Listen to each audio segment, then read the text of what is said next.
Pessoal, hoje nós vamos dar continuidade a uma série das disciplinas espirituais, não é? E nós estamos fazendo isso durante todo o mês de fevereiro. E durante todo o ano eu acredito que a gente vai estar focando bastante aqui na questão do ensino e na questão da oração, né? É um dos propósitos da igreja esse ano: ensino, comunhão e oração. Hoje a gente vai falar sobre a disciplina espiritual da solitude, ou podemos dizer também solidão, não é? Ninguém gosta de solidão, né, irmão? Ninguém gosta de solidão, não é bom. Então a gente vai falar sobre solitude nessa noite. Né? Eu queria convidar os irmãos a abrirem a palavra de Deus em Eclesiastes. Eu tenho aqui, estou com dúvida ainda de qual que eu leio, mas eu vou ler esse aqui mesmo. Eclesiastes 5, verso 2. Eclesiastes 5, verso 2.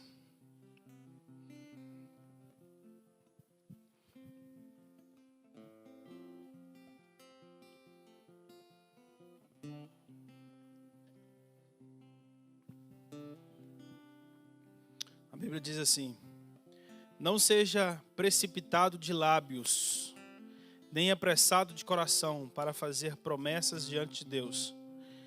Deus está nos céus e você está na terra, por isso fale pouco. Deus está no céu e você está na terra, por isso fale pouco. Olha para quem está mais próximo de você assim, ó, e fala assim com ele: fale pouco.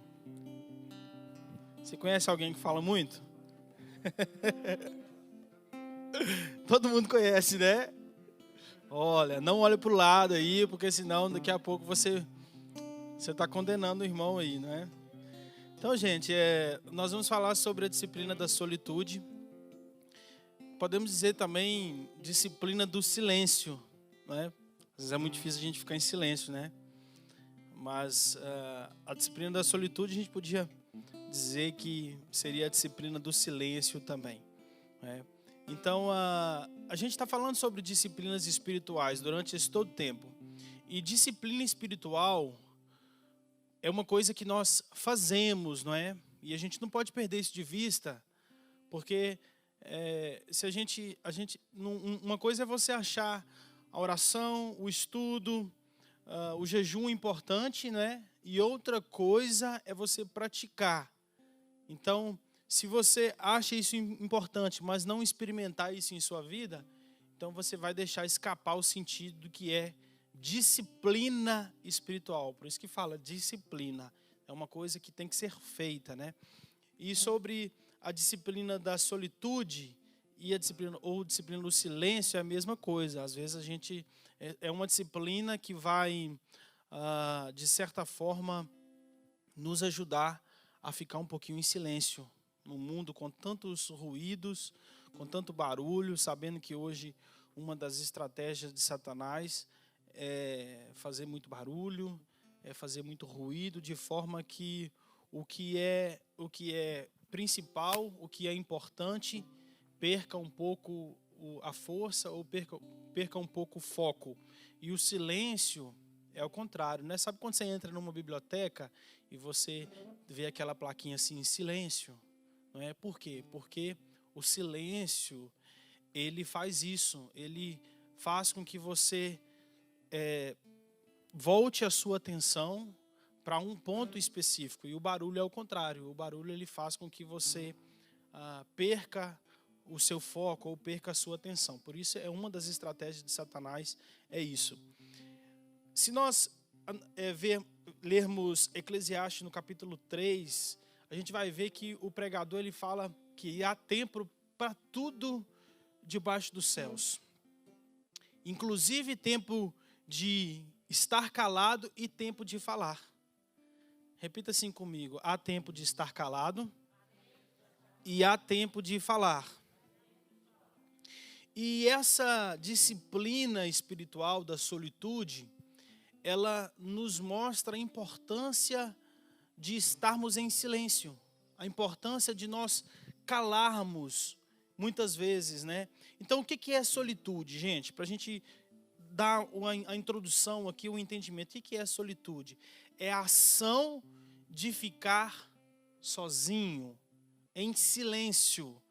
É a ação de ficar sozinho em silêncio. Não é você só ficar sozinho lá na sua casa e colocar um fone de ouvido para você ouvir uma canção e essas coisas, não.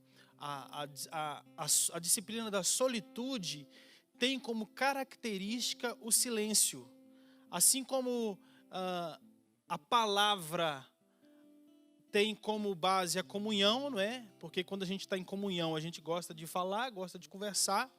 A solitude, ela tem como base o silêncio.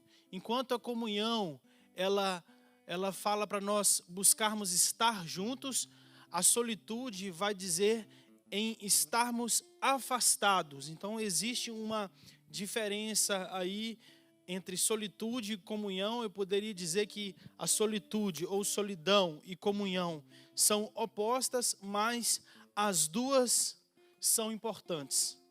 Uma complementa a outra, ou uma dá significado à outra, uma dá importância à outra. Por quê? Porque a palavra correta, ou uma palavra encaixada ali, dita de forma correta, ela precede o quê? O silêncio. Ou o silêncio correto, ele precede uma palavra. Alguém disse, não é? Aí você sabe o momento de falar e sabe o momento também de ficar em silêncio. É isso que o pregador fala aqui em Eclesiastes 3. Então, no sentido prático da palavra, é isso. A solitude é estar afastado em silêncio. E quando ele diz que há tempo para tudo debaixo dos céus e da terra, a gente tem que entender que existe um tempo de nós também ficarmos em silêncio. Porque se você não consegue ficar em silêncio, na solitude, estar afastado, dificilmente você também vai conseguir ficar em comunhão.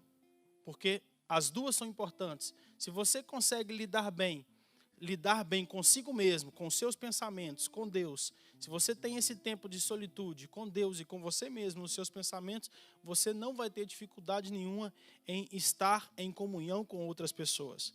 Por que eu estou dizendo isso? Porque muitas pessoas, elas buscam a comunhão por medo de ficarem sozinhas. Elas buscam a comunhão fugindo da solitude, porque não suportam ali essa questão de ficar sozinhas, elas são impelidas então a procurar a comunhão.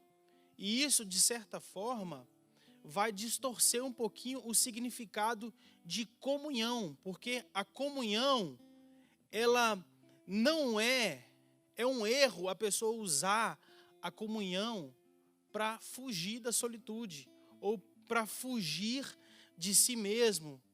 Usar a comunhão para conversação, ou para divertimento, ou para sair um pouco, fugir um pouco dos seus problemas.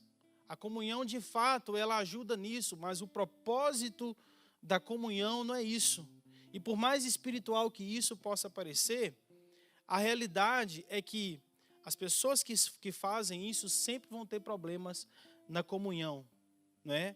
Por quê? Porque elas buscam uma experiência na comunhão. E a comunhão não é uma experiência. Elas buscam, por alguns instantes, ser livres ali da solitude, buscando a comunhão. Mas a comunhão é mais do que uma experiência. A comunhão não é, de fato, uma experiência. A comunhão não é a experiência fraternal que nos mantém unidos. Mas o que é a comunhão, queridos? A comunhão é a fé firme e segura em que em Jesus nós estamos unidos. A comunhão é acreditar em Jesus e não na experiência. Ter fé naquilo que Jesus fez. Jesus, ele representa, ele é o centro de toda a comunhão. Comunhão é isso, é uma realidade criada por Deus. Não sou eu e nem você que criamos ali a comunhão. Mas a comunhão é isso, é ter em comum, ter algo em comum. O que nós temos em comum? Jesus Cristo. A comunhão é isso, é uma realidade criada por Deus em Cristo, de qual nós tomamos parte. Não é só uma experiência que uma pessoa busca para se ver livre da solitude, mas é uma realidade espiritual que se dá através de Jesus Cristo. Então, a essência da comunhão espiritual é isso, é Jesus. Tanto que em 1 João, no capítulo 1, no verso 7, a Bíblia vai dizer assim: e se andarmos na luz como Ele está, temos comunhão uns com os outros. Então, ou seja, a comunhão é essa realidade. A comunhão ela se baseia em Cristo e tem Cristo como seu fundamento. Então, o que causa o afastamento, muitas vezes, ou o isolamento das pessoas?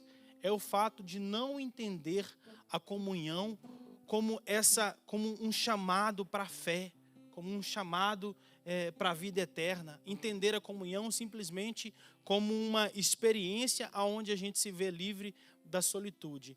Mas uma outra coisa também que causa o isolamento ou o afastamento das pessoas é o fato de não saberem também lidar com a solitude, ou não saberem estar sozinhas, não saberem gozar de tempos sozinhos, a sós, com Deus, com seus pensamentos, buscando sozinha.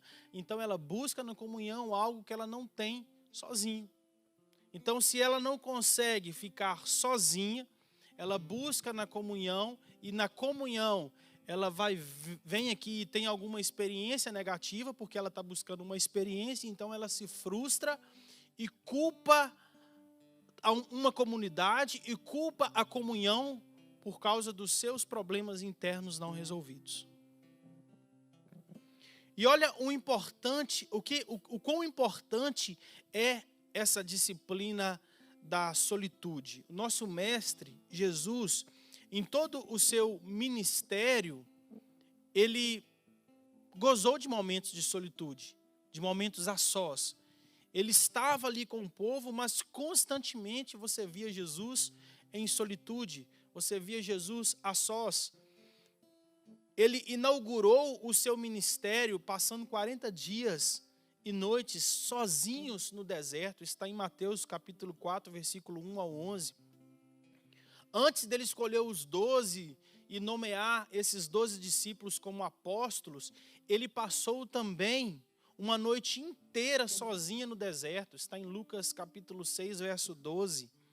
Quando ele recebeu a notícia de que João Batista estava morto e foi sepultado, o que aconteceu? Ele retirou-se de barco em particular e foi para um lugar deserto. Mateus capítulo 14, verso 13.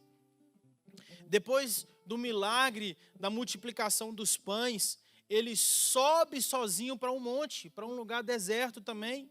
No mesmo capítulo, agora no verso 23, Mateus 14, 23. Depois de uma noite inteira de trabalho, Jesus passou ali com os discípulos, curando, libertando os cativos, expulsando os demônios. O que ele faz? Ele sai de madrugada, os discípulos ficam até preocupados. Onde está Jesus? Procurando Jesus. Então ele sai de madrugada para um lugar deserto, sozinho. Marcos capítulo 1, verso 35. Quando os 12, eles voltam da sua missão, haviam sido designados por Jesus, recebido autoridade ali para expulsar demônios, para curar os enfermos, e eles voltam dessa missão de pregar e curar. O que Jesus fala para eles? Jesus os convida: venham comigo para um lugar deserto. Marcos capítulo 6, verso 31. Depois de Jesus curar um leproso, ele retira-se também para um lugar solitário, aonde ele ora. Está em Lucas capítulo 5, verso 16. Na companhia dos 3 discípulos, Pedro, Tiago e João, no silêncio de uma montanha deserta, aonde ali aconteceu a transfiguração também, está em Mateus capítulo 17, verso 1 ao 9.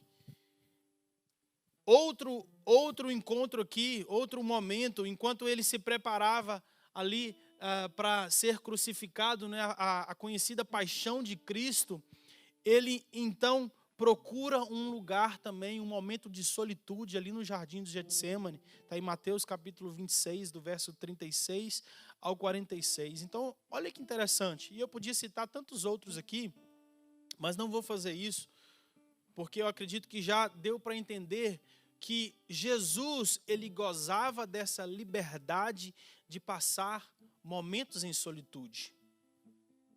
Ele tirava esse tempo para passar um tempo sozinho, conversando com Deus, só ele, não para ficar afastado das pessoas, mas para que quando ele estivesse junto com as pessoas, o momento junto com as pessoas fosse um momento especial, fosse um momento realmente de comunhão, fosse um momento em que ele estava atento no que estava acontecendo. Então ele passava tempos a sós, sozinho, onde ele ouvia o sussurro de Deus, ouvia a voz de Deus, e quando ele estava junto em comunhão, ele falava daquilo que ele ouvia do Pai. E muitas vezes a voz de Deus, ela não vem assim, gritando. Ela vem através de um sussurro.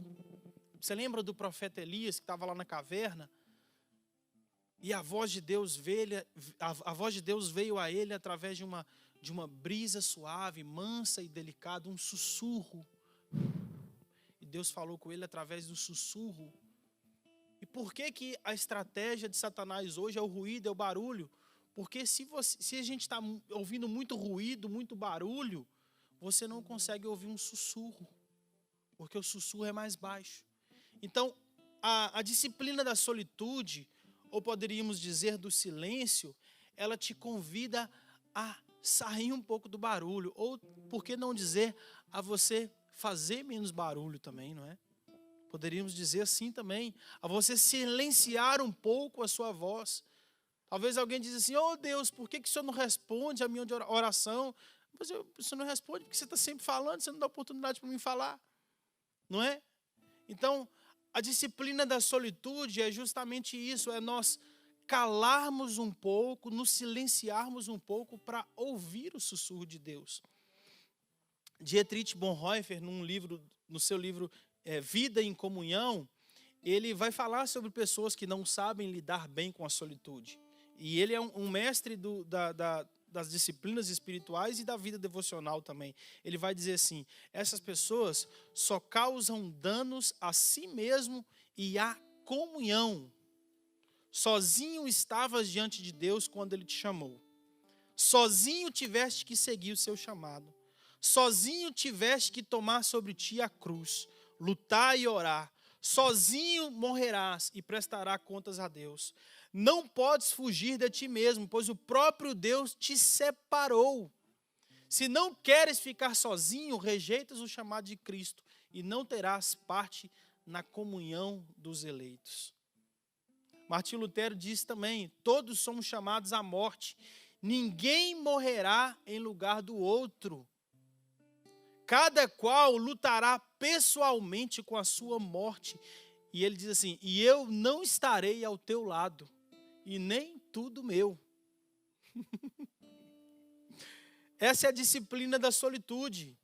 Nós sabermos estarmos sozinhos, em solitude, para que nós saibamos também estar em comunhão. Porque o contrário também é verdadeiro.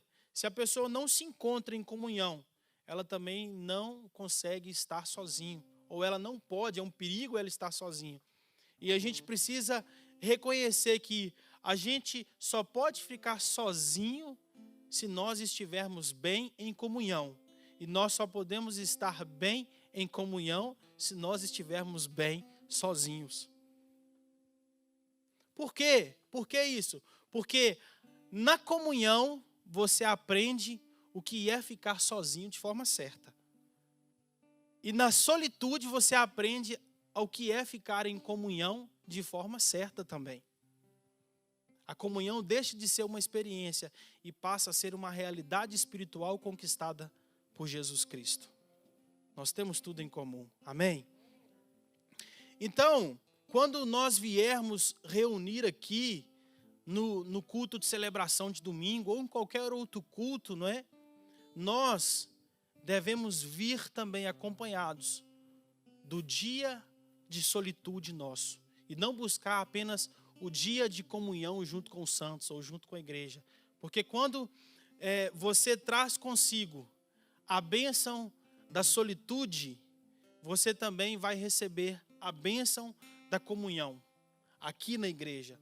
Agora, quando você não traz a bênção da solitude da sua casa, quando você não desfruta dessa bênção de estar a sós com o Senhor e com você mesmo, com os seus pensamentos, conversando, ouvindo a voz de Deus, dificilmente a sua comunhão com os irmãos dentro da igreja será frutífera. Porque sem silêncio não há solitude, sem silêncio dificilmente vai haver comunhão.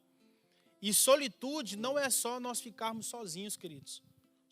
Solitude também é uma condição mental, é um estado em que o seu coração está ouvindo. Solitude não é só você fechar sua boca. Solitude é você abrir os olhos e os ouvidos do seu coração para você ouvir a voz de Deus. Existe um provérbio que ele vai dizer assim, ó: todos os que abrem a boca fecham os olhos. Olha que interessante. Todos os que abrem a boca fecham os olhos. Você já experimentou, quando criança, que a gente fazia isso, né? Andar de olhos vendados? A gente tropeça em muita coisa, não é? Por quê? Porque nossos olhos estão vendados. Então, o propósito dessa disciplina espiritual, da solitude ou do silêncio, é que nós fechamos um pouco a nossa boca para nós abrirmos os nossos olhos. Abrimos os olhos do nosso coração, abrimos os ouvidos do nosso coração, para que a gente não fique tropeçando aí no caminho. E Tiago, ele identificou um problema tão sério, que ele falou desse problema de nós falarmos muito, ele fala sobre a língua. E ele falou que é perfeita a pessoa capaz de controlar a língua. Tiago fala assim, olha, é perfeita essa pessoa que é capaz de controlar a língua, que é capaz de controlar o que ele fala, porque tem gente que não tem esse controle. É perfeita a pessoa que sabe fazer isso. E nesse capítulo, no capítulo 3 de Tiago, até do verso 1 ao verso 12, você vai ver que ele fala muito sobre a língua, sobre dominar a língua. E ele faz umas comparações, uma analogia da língua como as rédeas que controlam, que estão ali na boca do cavalo, que controla o cavalo. Ele fala que a língua é como o leme para os barcos, ou seja, mostrando que a língua, ela é capaz de guiar e é capaz também de controlar. E ele leva isso tão a sério que ele fala assim, quem é capaz de dominar a língua é capaz de dominar o próprio corpo. Quem é capaz de dominar a língua é capaz de dominar o próprio corpo. Então talvez você está aí, Senhor, me ajuda a vencer essa luta. A resposta talvez simplesmente seja você fechar um pouco a boca. Porque fechando um pouco a boca, controlando, você vai ser capaz de controlar. Porque a língua, ela tem esse poder. Então nessa disciplina da solitude, a gente não aprende somente a ficar em silêncio, mas a falar no momento certo, falar o que é certo e falar também no momento certo. Por quê? Porque você ficou em silêncio, ouvindo com atenção, você sabe o que falar. Porque não adianta você ficar em silêncio, mas com seus ouvidos fechados, com seus olhos fechados. Aí quando você fala o que é errado no momento errado. Ficou tanto em silêncio, mas na hora de falar, fala no momento errado e fala o que é errado. Da mesma forma, ficar em silêncio, mas não falar quando precisa falar também é errado. Provérbios, capítulo 25, verso 11, a Bíblia diz assim, ó, como maçãs de ouro em salvas de prata, assim é a palavra dita a seu tempo. Olha que precioso é a palavra dita no tempo certo, como maçãs de ouro em salva de prata. Então, gente, o silêncio, como disciplina espiritual do cristão, é muito importante. Eu não sei como é que está você, se você tem tirado tempos de silêncio, só você, a sós com Deus, e não orando, mas principalmente ouvindo aquilo que Deus tem falado no seu coração. Talvez uma boa uma boa prática, né, seria nos momentos em que você junta com a família para orar pela comida, ao invés de você... gente, vamos orar aqui agora, todo mundo orar. Você fala com todo mundo, gente, agora vamos tirar um tempo em silêncio, agradecendo a Deus pela comida. Para você ver o quão é importante, ou o quão nós estamos acostumados a sempre falar, sempre falar, sempre falar e nunca ouvir. Por quê? Porque a gente acha que falando, a gente está no controle. E quando você fala, quando você silencia, a sensação que tem é que a gente perde o controle da situação. Então você tem que estar sempre falando para mostrar que você está no controle da situação, né? Então, o silêncio hoje é essencial, mas ao mesmo tempo as pessoas acham que o silêncio não é essencial, né? Acham o silêncio, alguns até acham que o silêncio durante uma cerimônia ou durante um culto é sinal de que o poder de Deus não está fluindo. E essa ideologia é totalmente errada, porque da mesma forma são pessoas que estão buscando atrás, estão em busca de experiências. Mas o silêncio, para mim, nada mais é do que você, no seu consciente, dizer assim: Deus, esse não é o meu momento de falar, mas esse é o meu momento de ouvir. Eu me aquieto, eu me silencio, porque agora é o Senhor que está falando. Então o silêncio, mais do que qualquer coisa, não é sinal de frieza espiritual, mas ao contrário, é um sinal de respeito, é um sinal de honra, de que você, Senhor, eu estou atento, eu me calo para ouvir a sua voz, não é? E ninguém, gente, eu não sei se você tem, mas todo mundo na família tem alguém que fala muito, não tem? Sim ou não? Todo mundo tem uma tia que fala muito assim, não tem ou não? Não, mas olha, lá na minha família, todas as tias falam muito, ok? Todas as tias falam muito, tá bom? Todas elas falam muito. Na verdade, a mainha que fala menos, né? Que é a mãe das tias, a mainha fala menos. E assim, quando a família reúne, gente, é assim, aquela, parece que tá brigando, né? De tão alto que fala. Um falando e tal, aquela falaiada, né? Aquela falação. E aí, na hora da manhã falar, o que acontece? Todo mundo se cala. Aí ela vai e fala. Na hora que ela fala, parece que a fala dela tem mais poder. Sabe quando a pessoa encaixa assim? Parece que está ouvindo, só para pegar você na curva ali depois. E ela fala assim no momento certo para fechar ali o caixão, não é? E todo mundo dá atenção àquela palavra, né? Por quê? Porque ela ouviu, ela soube falar, ela analisou o tempo certo de falar. E pessoas que sabem e dão importância ao silêncio, quando elas precisam de falar, elas são ouvidas. Quando ela fala, o que ela fala, todo mundo leva em consideração. E isso era uma das características de Jesus. Uma das características do ministério de Jesus. Por causa dos tempos de solitude, os tempos que ele passava sozinho, em silêncio, quando ele falava, as pessoas ouviam. Olha o que está escrito em João, no capítulo 12, verso 49. A Bíblia diz assim, ó: pois eu não tenho falado por mim mesmo, mas o Pai que me enviou, esse me deu ordem sobre o que eu deveria dizer. Ele falava do que ele ouvia. Você sabe por que às vezes a gente conversa muito fiado? Porque a gente fala aquilo que a gente não ouve. Jesus, ele dava valor às suas palavras. Você quer dar valor à sua palavra? Você quer dizer assim, você quer que alguém algum dia fale assim, vamos parar para ouvir aquela pessoa? Ou vamos parar para me ouvir?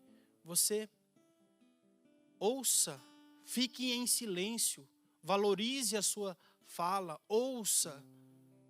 Pratique essa disciplina do silêncio, essa disciplina da solitude. Tenha tempo a sós com Deus, ouvindo a Ele, mais do que falando. Tira um tempo, talvez você nunca fez isso, ó Deus, hoje eu não vou orar não, hoje eu vou ficar em silêncio. Para Deus falar com você. Então, a relação do que Jesus falava tinha muito a ver com as horas que ele passava também em silêncio, apenas ouvindo a voz do Pai. E eu pergunto, será que nós temos gastado tempo em silêncio? Ou será que a gente está acostumado com barulho? Nosso ouvido fica... Porque assim, né? Tem uns que ficam... O ouvido fica, assim, irritado com barulho. Mas hoje não. Hoje os nossos ouvidos ficam irritados com silêncio. As pessoas não conseguem estar num ambiente de silêncio. Tem que colocar algum barulhinho. Tem que colocar alguma coisa, porque não está acostumada com o silêncio. O ruído faz parte, a alma está inquieta, a alma está desesperada, buscando e precisa de falar. Não, parece que perde o controle. Não, eu tenho necessidade de falar, tenho que fazer algum barulho aqui. E a sensação é de que quando silencia, parece que tem algo errado. Que parece que não fugiu do controle. Na verdade, é muito difícil nós admitirmos que nós gostamos de barulho. Nós estamos acostumados com barulho. Nosso ouvido quer barulho. A gente quer ruído. E Deus, Ele não deixa de falar, querido, no sussurro. Deus, Ele não deixa de falar no silêncio. Deus, Ele fala no silêncio. Deus, Ele fala no seu coração. Quando você se dispõe a quietar e dizer assim, Deus, não sou eu que estou no controle. É o Senhor que está no controle. Eu preciso de ouvir mais do que falar. Eu preciso de ouvir mais do que falar.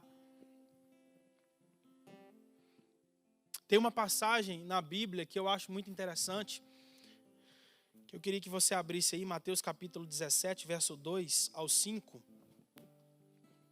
Que a Bíblia... Nossa, essa passagem é até engraçada. E justamente fala sobre isso. A gente está sempre... Você conhece alguém que você está falando, a pessoa corta você falando?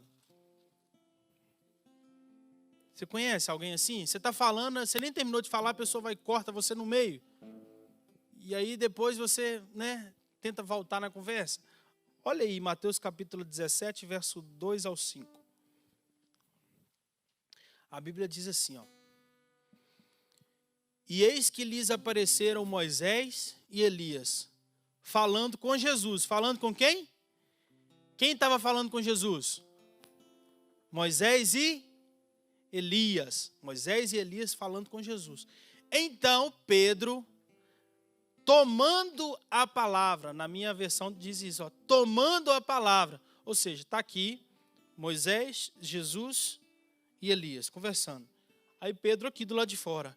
Tomando a palavra, Pedro disse assim, Senhor, é bom estarmos aqui. Se o Senhor quiser, farei aqui 3 tendas, uma para o Senhor, outra para Moisés e outra para Elias. Falava ele ainda, quando uma nuvem luminosa os envolveu. E eis, vindo da nuvem, uma voz que dizia, esse é o meu filho amado, em quem me agrado. Escute o que ele diz. Escute o que ele diz. Aí está aqui. Jesus, Moisés e Elias conversando. Aí Pedro, Senhor, olha, vamos fazer uma tenda aqui para vocês. Aí, enquanto ele estava falando, sabe quando alguém corta a sua fala? Aí vem a nuvem assim, corta a fala de Pedro. E Pedro, no meio da fala de Pedro, assim, e Pedro, assim, olhando para aquela nuvem. E por detrás da nuvem, vindo da nuvem, uma voz que fala assim, ó, esse é o meu filho Jesus. Escute-o. É como se Deus estivesse falando assim, ô Pedro, isso não é momento de falar, isso é momento de você ouvir. Não era o momento de Pedro falar, e a voz diz assim para ele, escute-o. E isso é o que muitas pessoas, gente, costumam fazer, tomar a palavra. Tomar a palavra. E é por esse fato que nós acabamos por não ouvir. Não tem como nós ouvirmos e falar ao mesmo tempo. Além de atrapalhar a comunhão, a comunicação, é falta de respeito, você falar em cima de outras pessoas. E quando eu cheguei aqui, graças a Deus, eu fui bem educado pelos meus amigos. Aprendi muito aqui. A gente sabe como que a gente está mal acostumado. Então era exatamente o que Pedro estava fazendo, mesmo que bem intencionado. E é exatamente o que muitos de nós fazemos, mesmo bem intencionados. Nós oramos, mas nós, pelo fato de não calarmos um pouco, nós não ouvimos a voz de Deus, porque nós estamos sempre falando. E a gente não se cala, porque a sensação é que a gente perde o controle. Você já observou que 90% do que você fala é justificativa?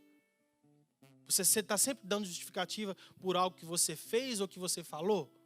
Por quê? Porque você justificando, você acha que as pessoas, você tem medo que as pessoas tenham pensado de forma errada sobre aquilo que você falou. Então você se vê obrigado a falar, a justificar, para corrigir uma concepção que talvez elas tiveram daquilo que você fez ou falou. Então a gente está sempre justificando. 90% que a gente fala é justificativa. E o silêncio, ou essa disciplina do silêncio, é uma das disciplinas mais profundas que tem, porque ela põe um freio na nossa boca. Ela põe um freio na nossa justificativa. Você está sempre se justificando.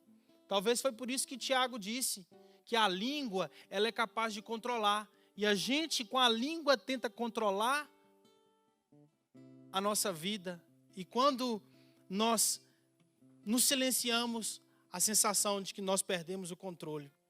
E um dos frutos do silêncio é a liberdade de permitir que Deus nos justifique. Fala assim: Deus é quem me justifica. Deus é quem nos justifica, queridos. Tem uma história, para me encerrar aqui, tem uma história que fala sobre um monge medieval que ele estava sofrendo injustamente por algumas transgressões. Estava sendo acusado de algumas transgressões, injustamente. E certo dia, enquanto ele estava olhando para a janela de sua casa, ele viu um cãozinho pegar uma toalha que havia sido estendida no varal, e esse cãozinho pega essa toalha e começa a morder a toalha, e começa a despedaçar a toalha. E Deus fala assim no coração desse monge: tá vendo essa toalha aí? Tá vendo o que o cãozinho está fazendo com essa toalha? É isso o que está acontecendo agora com a sua reputação. É isso que está acontecendo. Mas aí Deus disse assim para ele: mas se você confiar em mim, se você deixar isso para mim cuidar, eu vou cuidar disso, vou cuidar de tudo, vou cuidar da sua reputação e de tudo mais. Se você deixar eu cuidar. Então talvez o silêncio, mais do que qualquer outra coisa, nos leve a acreditar que Deus pode cuidar de tudo mais para nós, da nossa reputação, da nossa vida, sem precisar de nós ficarmos constantemente falando, constantemente nos justificando, mas nos silenciarmos. Porque, como eu disse logo no início, há tempo para ficar calado, há tempo de falar. E o pregador disse assim: Deus está nos céus e você na terra, por isso, fale pouco. A disciplina da solitude, ela nos convida a falarmos menos, a silenciarmos a nossa voz, a deixar que Deus fale por nós, a deixar que não é a nossa língua que nos controla, não é o barulho que nos controla, mas mostrar também que Deus, ele fala através do silêncio. Na verdade, Deus está sempre falando. Deus está sempre falando. Mas nem sempre nós estamos ouvindo. Porque Deus, ele sussurra. Deus está sussurrando, Deus está falando. E o barulho, queridos, pode te atrapalhar a ouvir a voz de Deus. Então, se existe uma coisa importante que você tem que fazer, uma das disciplinas espirituais é essa: passar tempos a sós com Deus. Solitude.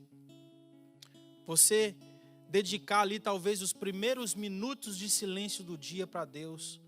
Você acordar e dizer assim: Senhor, esses minutos são teus. Você dedicar aquele tempo de silêncio pensando em Deus, ouvindo a voz de Deus. Você separar uma parte do seu dia simplesmente para fazer isso. Estar a sós com Deus. Você um pouco afastado ali do seu esposo, da sua esposa, do seu filho, da igreja, né, do serviço, mas um tempinho de qualidade só com você e Deus. Sozinho, para que quando você falar, as pessoas realmente ouçam e dão valor àquilo que você está falando. Fecha os teus olhos, coloca a mão no seu coração.